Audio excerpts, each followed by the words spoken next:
everybody, what's up? KillJoy Jake here, and instead of having friends, I have horror movies. Today I'm finally getting around to doing my Candyman review. So at the very beginning of this video, I'm going to do a little non-spoiler talk about it, and then I'm going to head into some spoilers. Don't worry, I will give you a warning before I do that. Now before I get into this review, I'm going to need y'all to like this video and subscribe for more horror content. Also, please consider supporting me on Patreon. The link for that will be in the description below. Alrighty, now let's get into it. What's your favorite scary movie? Well, I'm Pennywise, the dancing clown. Oh, no, not the beast! Not the beast! You son of a... God, don't do that. But sometimes that is better.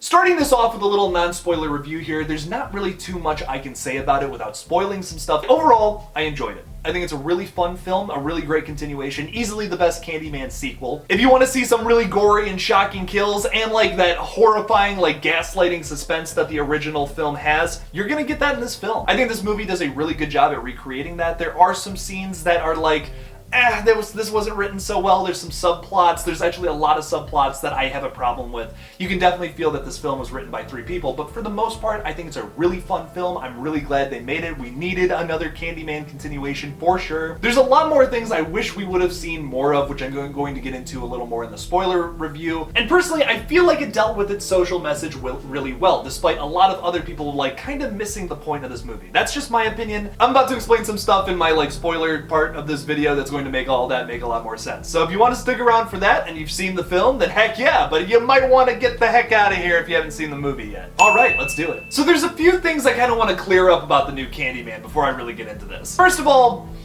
I'm not exactly the best person to be talking about this. There are other people who might have better reviews based off of their own life experience that are not me. I'm talking specifically about black movie critics on YouTube here. If you want a more in-depth review about stuff that actually affects people in real life, I would highly recommend checking out some of their pages. I'm gonna leave the link for some of my favorite black creators down in the description below. But something I've been reading about this new Candyman is that a lot of people feel like it missed the point. And the whole like social commentary driven underneath this movie, which I can't review this movie and not get a little political with it. It's basically all about like hate crimes and gentrification, if you know what that is. And if you've seen the like beginning scene with all the characters in this movie, you then know what gentrification is, which I'm gonna get into that all in just a second here. Now a lot of people feel like this movie missed the point because the Candymen in this movie also will go and kill people of color. Like, no, it doesn't really matter who. Anyone who says Candyman 5 times in the mirror, they just get murdered by Candyman. And what this movie is a metaphor for like the aftermath of a hate crime. So like, what I'm trying to get at here is violence creates more violence. And because this hate crime happened at Cabrini Green back in the 1970s, and this Sherman character was killed, he comes back as a ghost, the new Candyman, so to say,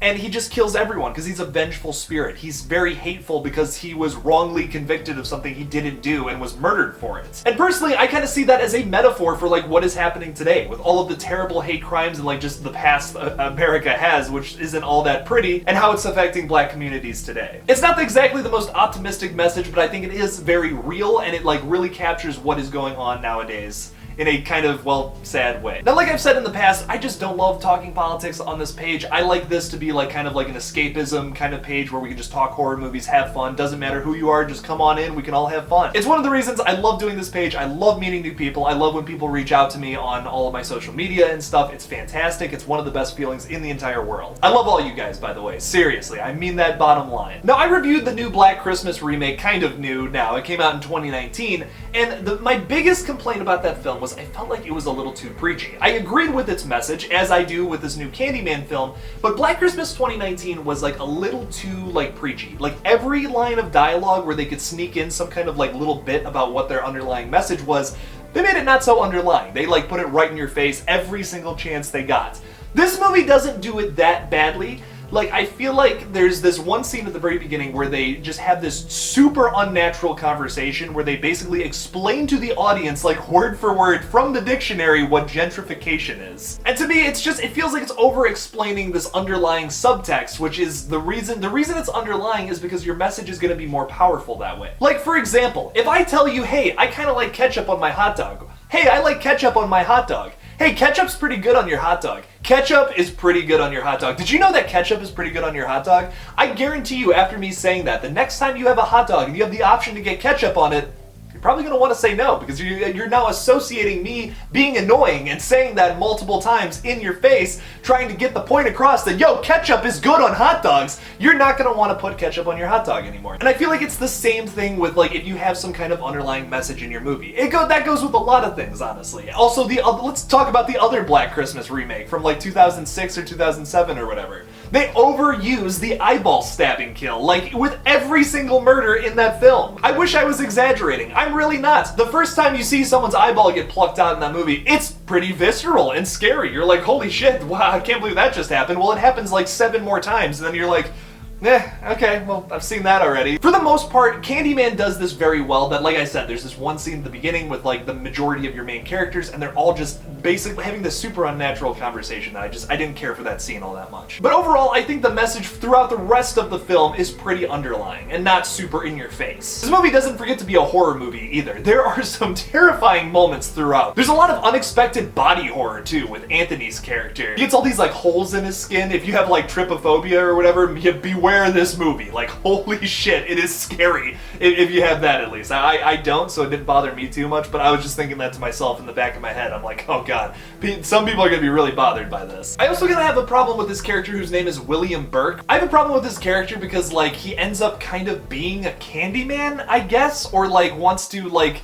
turn more people into Candyman. It doesn't make a whole lot of sense to me. Like, he saw that Sherman character get murdered at the beginning of the film when he was just like a little boy, and then he does the same thing to Anthony. I don't know, that didn't make any sense to me at all. Maybe something just went right over my head with that they were trying to portray there. I feel like you could have just had this character, this Burke character, just be in that one scene with the laundromat and kind of explaining to Anthony, like, what the mythology of the Candyman is and all of that.